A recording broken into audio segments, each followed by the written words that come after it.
I'm Bob Kelly. We hope you enjoy our film. How do you explain the success story of National League football? What is the magic that lured 5 million fans into NFL games from coast to coast? Why do many millions more crowd their TV sets each Sunday? Part of the answer to this question lies with the fans themselves. All kinds of fans. Tall fans, short fans, fans who cheer and fans who boo. Fans in sports shirts and fans dressed like Eskimos. But there are many other answers. Some of them are obvious, some of them are not. Great athletes are, of course, the main ingredients. Great passers, great catchers, great runners, great blockers and tacklers. But there are other answers to this NFL magic. Words like joy, emotion, heartbreak, teamwork, upsets, on and on. But they become more than words on NFL gridirons from Baltimore to Green Bay to Southern California. We'll try to show you these ingredients, these answers to a success puzzle in this film.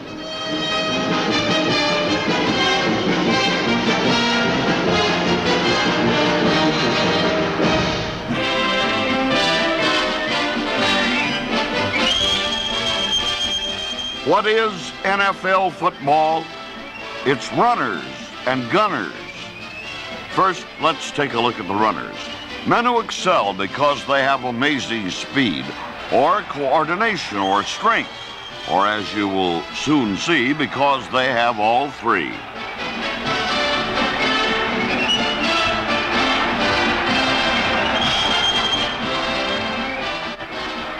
Runners, like fans, come in many varieties. One of our favorite varieties, the sawed-off bass. His first name is Richard. Number 22 has his own particular style of running. A favorite sight for Dick Bass fans is that of the scooter disappearing into a pile of players and all at once come burrowing out the other side. It's much like a gopher at work in the garden.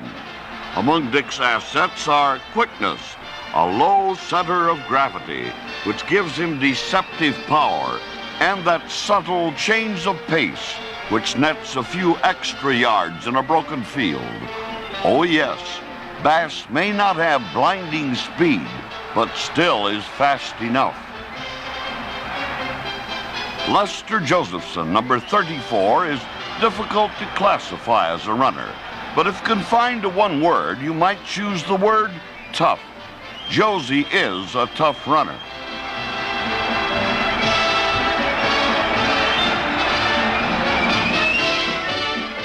If you term Dick Bass the Rams motor scooter, then number 36, Ben Wilson, must be the diesel truck.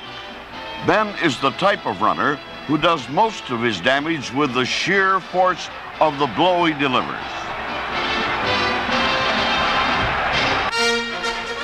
But there's more than one exciting way to move the football and the football fans' emotions. And that second way provides answer to our opening question. Passers or gunners are the glamour men of the game, and they are the featured players on this immense stage that is NFL football. Good passers are just like good actors. That is, they put their individuality and their personality into their center stage role.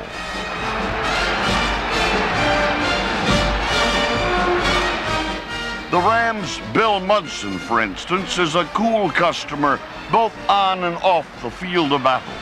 He has a quick and highly accurate arm, a built-in stopwatch for timing, and is the calculating, studious type.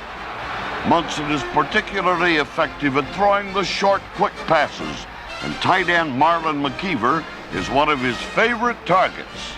McKeever, incidentally, is the man the Rams feel is the best tight end in the league. He caught 44 passes last season and excelled as a blocker.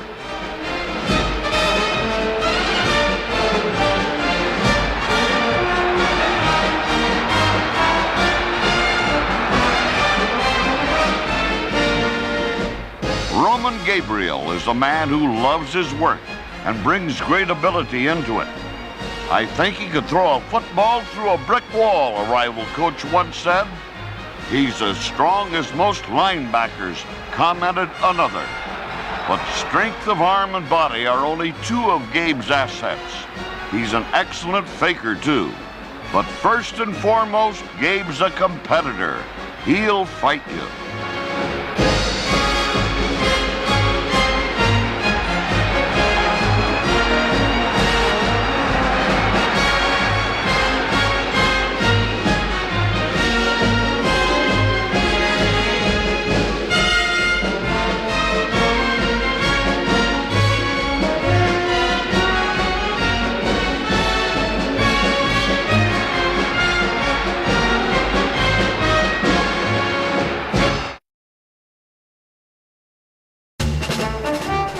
Once more, why the fantastic crowds for NFL games? Well, have you ever noticed how quickly a crowd gathers at an intersection when there's an automobile collision? Football really provides a series of collisions executed with precision. To be sure, the resulting damage is seldom permanent, but the impact is there. Let's view some plays as executed by the Rams' precision collision experts, the blockers and tacklers. Let's take the blockers first. Without good blocking, even the most simple short yardage play will not be successful. We'll illustrate this time with a short gainer, a simple power play. Watch the blocking that makes this play work. Did you see all of the blocks? Well, let's reverse our projector and see if you did. First, watch the work of number 73, Charlie Cowan, number 62, Don Chewy, and number 34, Lester Josephson, as they open up the hole.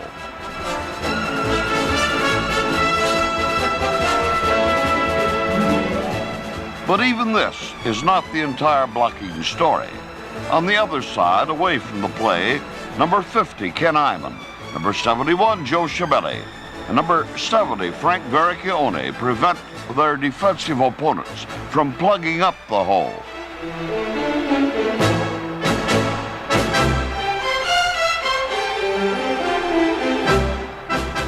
Another job for the blockers is protecting the quarterback, forming a pocket from which the passer can throw the ball. Tackle Joe Carollo at the bottom of the screen has the job of turning his man to the outside, keeping him out of the pocket. One of the most difficult jobs for blockers is recognizing the times when the defense is planning to surprise them with extra rushers, putting on a red dog. Watch Wayne Walker and Joe Schmidt of the Detroit Lions. First, center Ken Iman recognizes the play and picks up Walker. Then, fullback Ben Wilson sees Schmidt coming and blocks him. Now all 6 rushers are taken care of, and the pass is complete.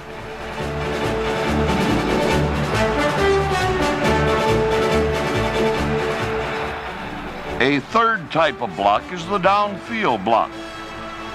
First, guard Schiavelli comes out of the line and cuts down a man. Then Iman is in the right spot, and the runner moves behind his block. Finally, Josephson adds a few extra yards with a nifty bit of work. There are difficult jobs on the other end of the collisions. Today, the fans recognize this. They often reward the defensive unit with a standing ovation, letting the tacklers share in the acclaim once reserved for offensive heroes. Number 85, Lamar Lundy, demonstrates in the next 2 plays why he is rated one of the most consistent, steady defensive ends in the business. At the top of the screen, number 75, Deacon Jones, is a Rams All-Pro. His stock and trade is quickness, and his goal is the quarterback's head.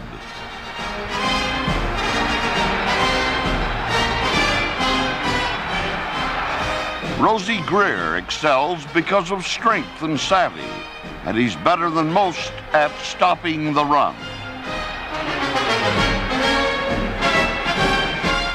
Merlin Olsen also rated All-Pro honors in 1965. Notice how Merlin fights through blockers to make the play.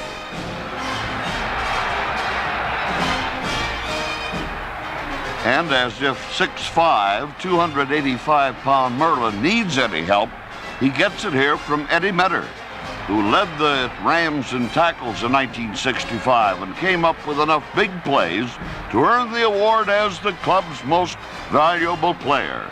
Here, Metter makes one of those big plays against the Bears in Chicago.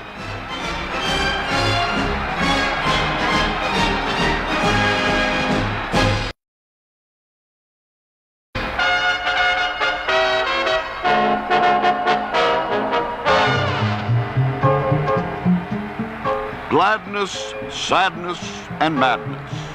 All of these words can describe one NFL game. And late in the day on September the 26th, Papa Bear George Halas probably added a few words of his own to describe the afternoon's Coliseum entertainment. As we watch early scoring plays from this game, let's examine these vital keys to NFL success. Every great Broadway play reaches either for the heights of happiness or the depths of despair. These two emotions have great effect on a viewing audience. But football does not have to reach for emotion, it is there. Every season offers the Mount Everest of joy and the Death Valley of despair. Let's illustrate. The Rams have not beaten the Bears since 1959, and the Bears are in front by 19 points as we join the action in the fourth quarter. Munson runs for 11 yards. 5 plays later, Munson pushes straight ahead, touchdown. The score now is Bears 28, Rams 16. The clock shows only 12 minutes to play. A weak punt gives the Rams the ball on the Chicago 49. Munson hits Jack Snow for 14 yards. Terry Baker is the next target for Munson. It's good for 16 yards. The ball is now on the 5. Tommy McDonald finds a bit of daylight, an added ray of hope for the Rams as he makes the TD catch and closes the score to Bears 28, Rams 23. Now the clock shows only 5 minutes to play. The Rams need a touchdown. A field goal is not enough.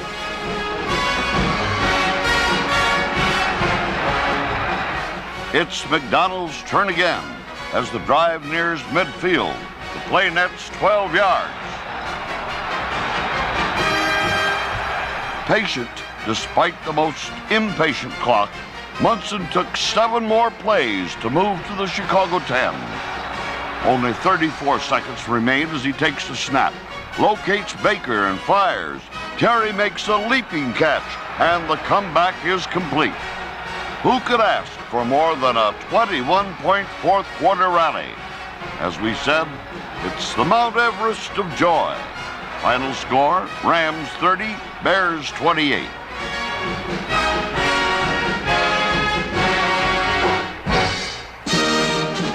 But students of drama claim Shakespeare's greatest works are his tragedies. On November 21st, the Rams renew their traditional war with the 49ers, and you will soon learn that one season can contain great joy and great despair. In fact, if you do not view what happened to the Rams as a tragedy, then your favorite sport must be bridge jumping. With the score tied 10-10 late in the first half, the Rams are moving nicely under Bill Munson, who has them in 49er territory. Then it happens. This is to be Munson's last completed pass of the season. Crashed by Clark Miller on the next play, Munson goes down. His knee is badly damaged and will require almost immediate surgery. Munson leaves the field for the last time in '65, and Gabriel takes over. With 33 seconds left in the first half, Gabe is a quick success. First, he throws a screen to Josephson. The play gains 25 yards to the San Francisco 18.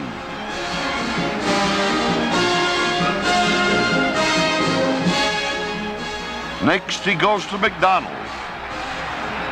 The pass is complete.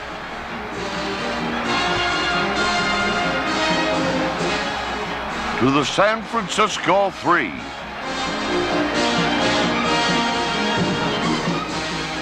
And finally, Gabriel fools the 49er defense and bootlegs into the end zone for the touchdown. It gives the Rams a 17-10 halftime lead. And Gabriel continues to dominate in the third quarter. He passes to Snow for 40 yards and a touchdown. It increases the Ram lead to 24-13. We're in the fourth quarter now, and a long pass by John Brody is deflected and intercepted by Metter, who returns 29 yards. Bruce Gossip's field goal makes it Rams 27, 49ers 13. So why the tragedy label? It looks like a happy day. But the Rams have no patent on fourth quarter heroics. Let's make the grief brief. First, it's Brody to Willard. Quickly, it's 27-20. Then another short pass. This time it's to Parks. 14 points ahead just minutes before, seemingly set to snap their losing streak. The Rams now are fighting for their lives. But this day they are not to survive. With 5 seconds remaining, Tommy Davis readies for a field goal. He makes it and the day is lost. Sudden, tragic, unbelievable, yes, but as we said, the death valley of despair. Final score, 49ers 30, the Rams 27.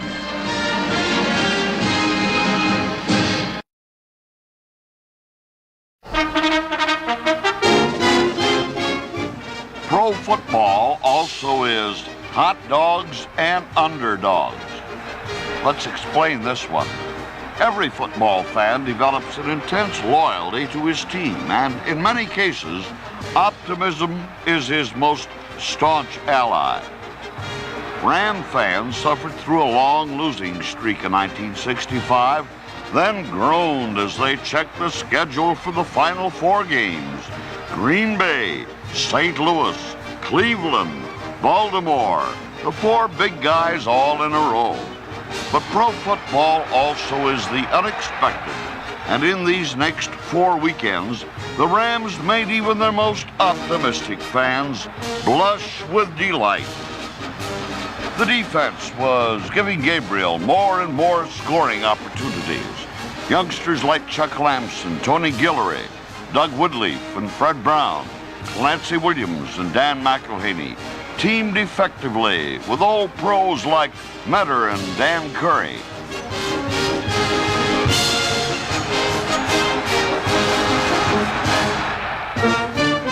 Green Bay and St. Louis were the first to feel the sting of the Ram resurgence.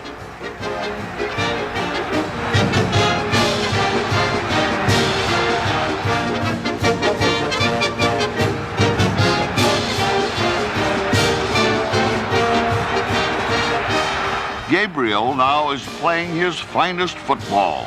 His greatest weapons are the play-action passes. Passes where he fakes the running play and then drifts back nonchalantly and picks out his receivers. Both the Cardinals and Packers fall before Gabriel's passes, and in fact, the 21-10 defeat of the mighty Packers is their final loss en route to the 1965 World Crown. Cleveland is next on the schedule, and the Browns, soon to meet the Packers for the title, are no match for the Rams.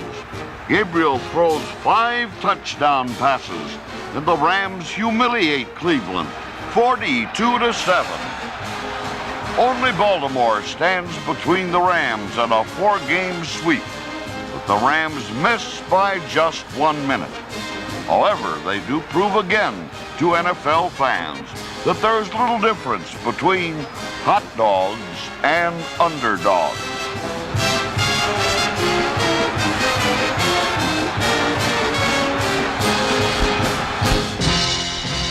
But perhaps the best answer to our question, what is NFL football, is best seen in these final few bits of film.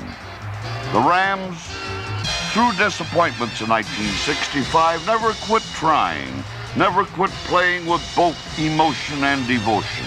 And finally, they enjoyed some happy moments for their hard work.